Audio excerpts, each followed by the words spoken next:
Welcome to our community. Susie Thomas with you. We are celebrating 100 years of Christian radio, well, of radio in general, commercial radio, and Christian radio has been a big part of that. So joining us this morning is somebody that knows probably more about it than anybody else, Gary Meeks. Good morning. Good morning. Good to be with you. Gary, you are head of Meeks Communication, which is great because that was your name. So tell me a little bit about how you got started in all of this. You go back a ways, don't you? Yes. In terms of full disclosure, you and I attended the same high school the same time. So graduated together. That goes back when dinosaurs roamed the earth, I think. That's pretty much right. That's right. But now I went to the University of Akron and changed my major in the middle of my sophomore year from business to mass media communications, which then was radio, television, film. Mm-hmm. Graduated in 1977 with a BA degree in mass media. And one of the neat things, how the Lord worked out, the day after I graduated, I started in Christian radio at the old WTOF as a board operator. I worked the wonderful hours of 6 p.m. to 1 a.m. Monday through Saturday. Yep. So my social life came to a screeching halt, needless to say, and the rest is history. I did that for 2 years, and then a management opening occurred in Cleveland, same company.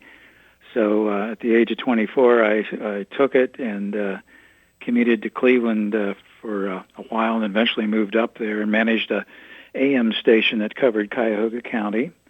And that was a real experience, to put it mildly. Cleveland is spiritually different than Canton. In what ways? Light and darkness. Okay.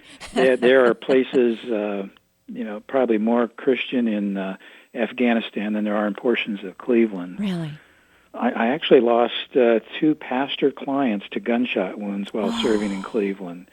One was shot in his pulpit on a Sunday morning, so watch out for those people that sit in the front row. Oh, my. And the other was taking graduate classes at Cleveland State University, and he was attacked by what turned out to be a serial killer, and he was at the wrong place at the wrong time, and fortunately the police caught him. But Cleveland was, parts of it are very rough neighborhoods.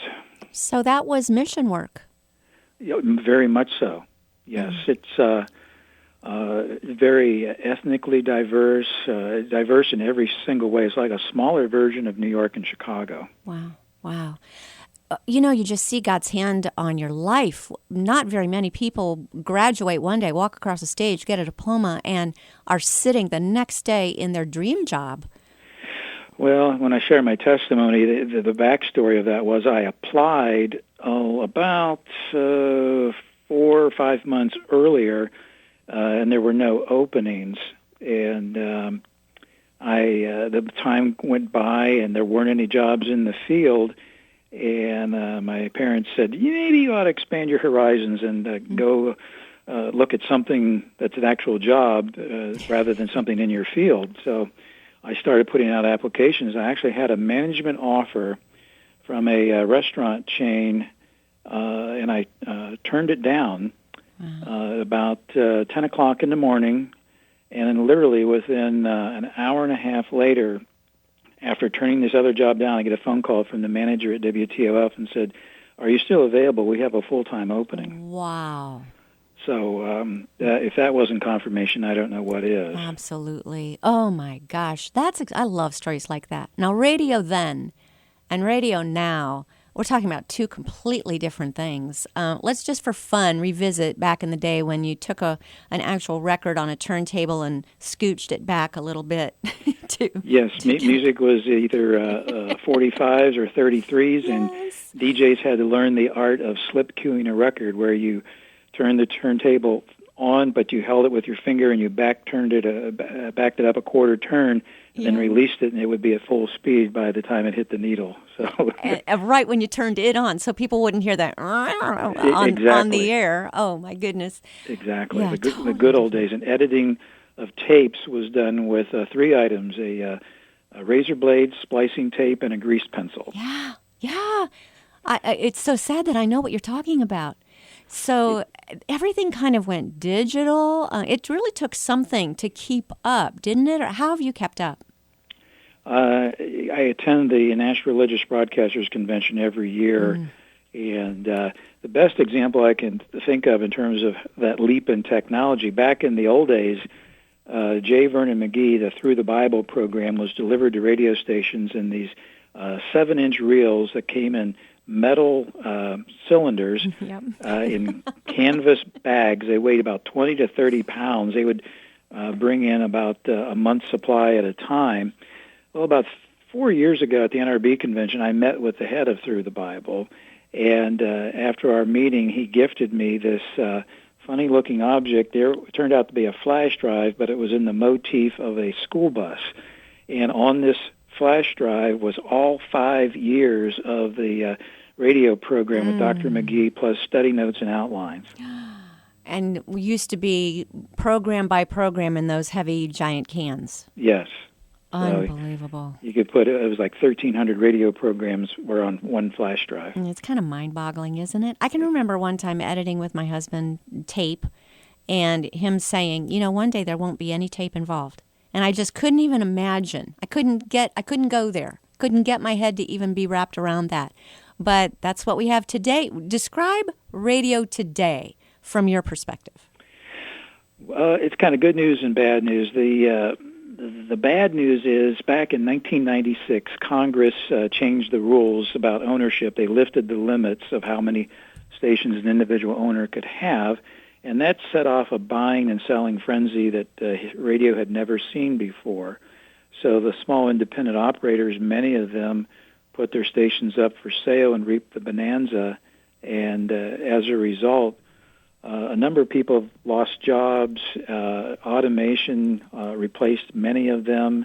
Many of the decisions became made by accountants and lawyers rather than program directors. That's the bad news. The good news is talented people have still survived. They're still serving.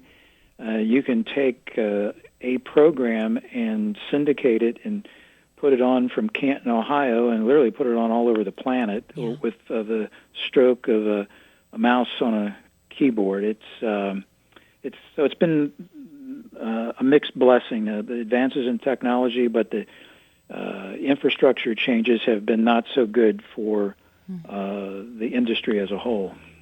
It seems like if you do it right, like anything, if you remember what business you're in, of mass communication, you can merge all the new techniques because radio programs can also become podcasts, which then reaches another different audience another way. The tricks and tools change, but the essence of what it is, talking to somebody, remains the same. Do you agree or disagree with that statement? Well, I agree. The saying content is king is still true. It's just that there are more platforms available. So as far as the gospel is concerned, I say do whatever it takes to get the word out. If you have to rent the Goodyear blimp and flash a message, by all means do it.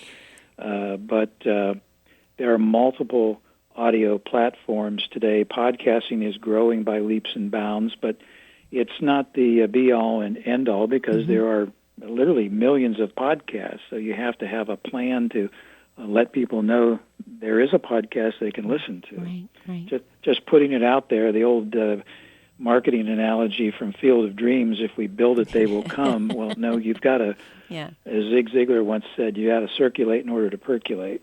Wise words. Wasn't he a wise man? The power of mass communication and the power of radio in particular to be able to spread the gospel is what?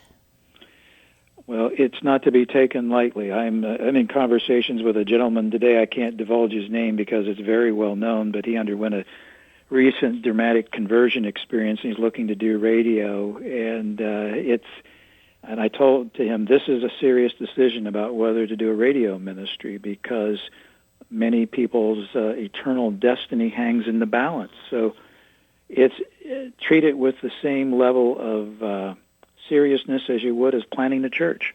You can go on a radio station today, one station, right, even here in Northeast Ohio, and reach 1,600 adults in a given hour Well, what church can start from scratch and have 1,600 people show up the first Sunday? Not too many. So it's just a platform that the Lord has allowed the technology to come into existence, I believe, for the proclamation of the gospel. Yes. So it is a very serious business and should not be entered into lightly, because it's as important as deciding, well, what missionary to support or what Christian school to support. It's definitely a frontline ministry that reaches into every home, every automobile. Yes. Well, doesn't the Bible say something about that? Be careful if you're going to put yourself up there as a teacher, because the bar is set a little higher for you. Well, exactly. And I always like to, when I talk to a pastor about going on the radio, one that I've predetermined has some unique set of speaking skills, I tell them nowhere in Scripture are lost people told to go to church, but we as the church are commanded in Scriptures to go into the highways and byways and compel them to come in. Mm-hmm. There's nothing more efficient in terms of honoring that commandment than using the technological tools at our disposal today, radio being chief among them. Mm. There's something special about the relationship between the person who's talking into a microphone and the listener. There's a real bond that forms and friendships form. It's a more intimate way of talking. As you say, you are right there in the car with someone. You are right there in their home. My professor in college drilled into us that radio is a one-on-one intimate communications medium. So when you're speaking in that microphone, you're speaking to one person. Mm-hmm. You're an invited guest into that person's kitchen or automobile. So talk to them like you're across the table from them having a cup of coffee, rather than, I have to break some pastors of this habit where they want to get out there and say, dear friends in Radio Land. I tell them, there is no country named Radio Land. It has no capital. You're speaking to one person at a time. Yes. And that's the reality of radio. Yes. What have we done right and what have we done wrong as far as the responsibility to use this medium for God's purposes? Well, that's the key, God's purposes. Some, unfortunately, at the national level have built their own kingdoms here on earth with, amusement parks and large buildings and multi-campuses. Nothing wrong in and of itself, but if you get beyond the plain truth of the gospel and add things to it or subtract things from it, then you're off base. You need to focus on the core message of the life, death, burial, and resurrection of Jesus Christ. And if you go beyond that, then a lot of things can go wrong. Mm-hmm. What do you see from where you're sitting as the future of radio? We're celebrating 100 years. What about the next 100 years? Well, technology will continue to advance. It's a bit of Newtonian physics. Things in motion tend to stay in motion. So I think we will see further technological advances. There will be more platforms, but the same axiom, content will remain king. In order for ministries to survive and thrive, they may have to become more creative and think of creative ways of pointing people to their messages. Just throwing it out there and say, hey, we have a website, that doesn't get it done. That's the bare bones essential. So there will be more ways to communicate, but the message of the gospel is timeless. So that's the key, is stay true to the essential elements of the faith, and God will take and use that and bless it. Yes. Amen. Well, and look at that. And you said that right as we hit the 14-minute mark. You know what you're doing. We are speaking with Gary Meeks, talking about radio history, and we'll be back after these words. You're listening to Our Community. Welcome back to Our Community. Susie Thomas having a chat with Gary Meeks, who has been in radio for his entire career, his entire adult life, and celebrating 100 years of commercial radio, Christian radio being a big part of that.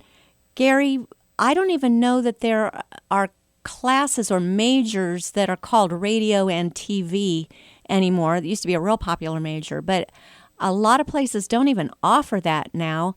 What is a young person to do who has that same calling and same passion that you had back in 77? Well, that's true. Radio is sometimes being treated today as a poor stepchild of yesterday's audio, and the reality, based on the hard research, is that radio to this day is the number one source of audio consumption. It's like 91% of the population throughout this country tunes into radio for at least 15 minutes once a week. So it's a bit of a myth that radio is dead or has died. That those rumors are very unfounded. Colleges, unfortunately, have pushed that. Many colleges and universities that used to own and operate radio stations have sold them, and thinking, well, we'll reap some revenue so we can build a new building or something on campus, and they have abandoned that platform, or they've bundled it within internet, film, television, social media. So at the college level, it's not treated with the same importance as they once did. So someone that's seriously interested is really going to have to drill down and do homework and find university programs that still offer that. It's probably harder to find those today than it was 20, 30 years ago. You think maybe there'll be a Meeks School of Radio Communications someday? I doubt it, but no, I've been in the field, as you said, my entire adult life. But no, teaching and no, that's not on my radar at the moment. What was it about it that, I mean, certainly you knew, you were driven, you were laser focused on what you wanted to do and started it, like you said, the next day after graduation. What was it about radio in particular that drew you? What first drew me to radio was my affinity for sports. Back in the 60s and 70s, I was a big New York Yankees fan, and I found by scanning the radio dial there was one station in Schenectady, New York, that carried the Yankees games play-by-play. And I, with my portable transistor, and you aim it the right direction at nighttime, you could pick up Schenectady, New York, and hear the Yankees. And I thought, how cool is that? Because obviously no Ohio station carried them. So no way. To be able to do that. And then I remember my dad had a shortwave radio that he had purchased way back in the 40s, and it was still operable. And I played around with it, and I could hear other countries across the planet. You would string a copper wire across the room, and you could pick up Radio Moscow. And I thought, how cool is that to pull in these voices? This is, years before the internet. So that was part of the allure, part of the magic of radio, being able to communicate instantaneously to a mass audience all over. What's kept you in it? These many years. Well, there's been challenges, obviously, with the changes. Sure. After that, what happened in '96, conditions for working at radio stations decreased. Less than 2 years later, I had enough, and I left the corporate world, and I started my own company to work with. Today, I'm programming roughly 51 stations around the country, and I have syndicated programs on over 200 stations every week. So cool. So cool. And you kind of do that from your own home? Yeah, you can do it with a telephone and a laptop, and it's all about relationships. And a lot of what I do is talent scouting. I try to find, one of my burdens is to find the next generation of gifted Bible teachers, because the MacArthur, Swindoll's, and Charles Stanleys are all in their mid-80s today, and there's a huge generation gap. So I'm trying to find the next generation of gifted Bible teachers who can come in and fill in the gap that exists today. How are you doing? I've had to endure a lot of bad preaching to find the good ones. It's there are some good ones out there. There's a fellow in Memphis I'm working with. He has it, but the good ones are few and far between. But when you find them, it's like, wow, God has His hand on this individual, and then I offer to help them, use that skill to reach a larger audience. Very, very cool. I'll never forget a phone call I received from you way back as I was doing public relations for Malone University, probably was even Malone College at the time, and you called saying, "I've got some news you're going to love." Do you remember that? Had to do with a certain country station that was changing format in Canton. Oh, yes, that goes back to 1999. Yes, when WNPQ was back then known as Canton Country, and the lease had expired, and Canton was without a Christian station at that point. So God worked in miraculous ways to bring some people and an owner together to, as March 199, it became a Christian station. So exciting. I love hearing that you've gotten to attend the NRB convention pretty regularly. You've probably been to many, many of them. Tell us about that experience, that environment, and what that's meant to you. Well, it is.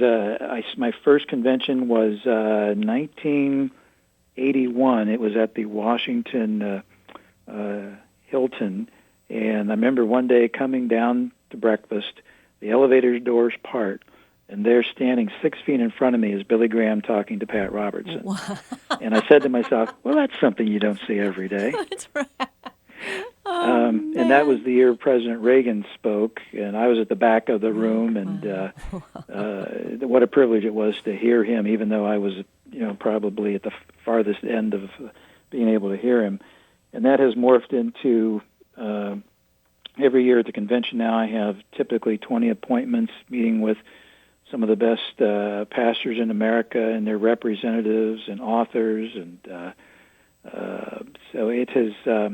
It's a time for spiritual refreshing. You get your batteries charged. It's a time for networking, and I find it very valuable, although it's exhausting and time-consuming. But I wouldn't change the experiences for anything. Yeah. Who is able to go to those? Virtually anyone. They've expanded. It includes internet, film, radio, television. There's a strong international component, so there are folks there from literally all over the globe. So it's open to anyone in the media realm, from students up to TV and radio station owners. You mentioned Reverend Billy Graham talking to Dr. Pat Robertson. Billy Graham has been, graduated to heaven. There is Pat, 90 years old, still hosting the 700 Club. Who should we be keeping our eyes on? There's got to be somebody coming up that we can look at as wonderful role models coming along. Anybody really come to mind? There's one I've been working with. He is pastoring in Anaheim, California currently, but he was in Toledo, Ohio. His name is Philip DeCourcy, and he is originally from Northern Ireland. He was a policeman in Northern Ireland before accepting the call to ministry, so he speaks with a strong Irish brogue, big fellow, but he's on the board of John MacArthur's Master's College, so he's theologically very sound, and I call him like an Irish version of Alistair Begg. Wow. Delight to listen to. He has a national program called Know the Truth. It's a verse-by-verse Bible exposition. You bring a lot of wonderful programming to WNPQ. Tell us what we should be listening to. The one that has really taken off in the past year that you've had a part in as well is the Choose Life program with Jill Taylor. That one started on WNPQ June of 2019, half hour once a week. It's still there Thursdays at 2 o'clock. And as we speak, Jill is now on 200 stations each week around the nation. Isn't that phenomenal? Well, it's wow. Amazing. Yeah, very, very cool.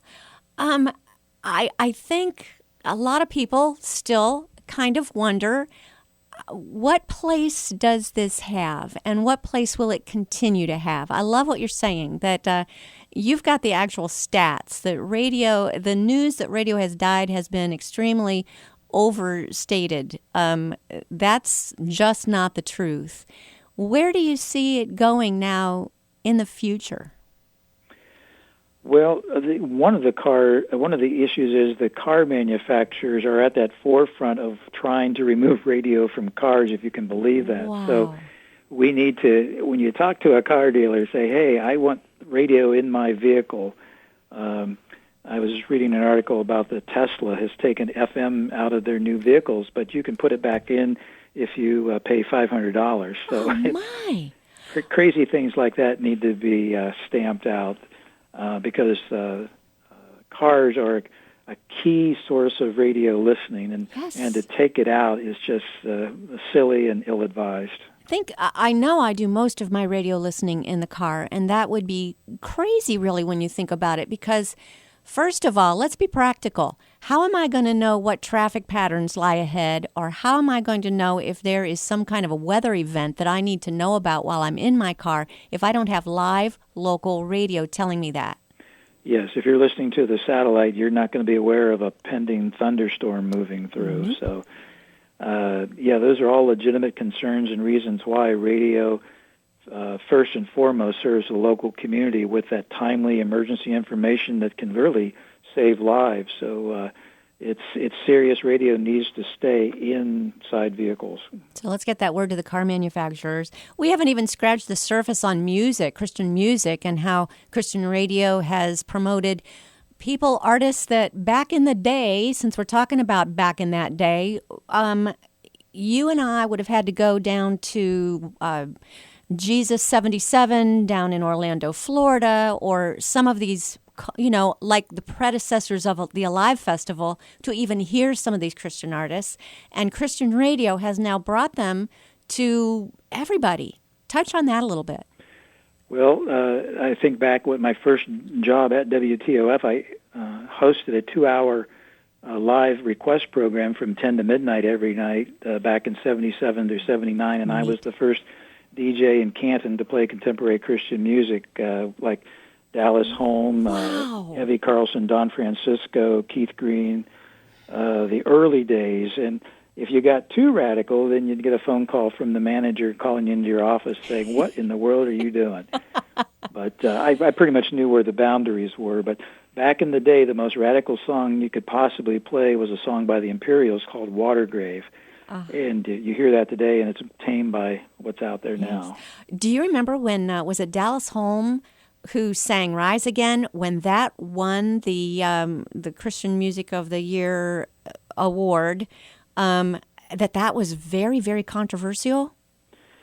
I remember how popular it was because I played it probably 1,000 times. It was probably the most requested song, and awesome. I don't need to hear it again. But Dallas, that I think it stayed number one for like 40 weeks on the charts. Yeah. Well, I think it won where everybody assumed that the people who had normally won didn't win, and here was this young whippersnapper coming along and winning the best song of the year, and that threw everybody for a loop. It's fun to talk with you, Gary. I know our time is up. I knew this would fly by. But if folks want to reach you for any reason, is there a way to do that? Best way is through email. It's simply meeksradio@gmail.com, and Meeks is spelled M-E-E-K-S, meeksradio@gmail.com. Gary Meeks, thanks for all you have meant to the Christian community through all these years using Christian radio. My privilege. Thanks, Susie, for the opportunity to share.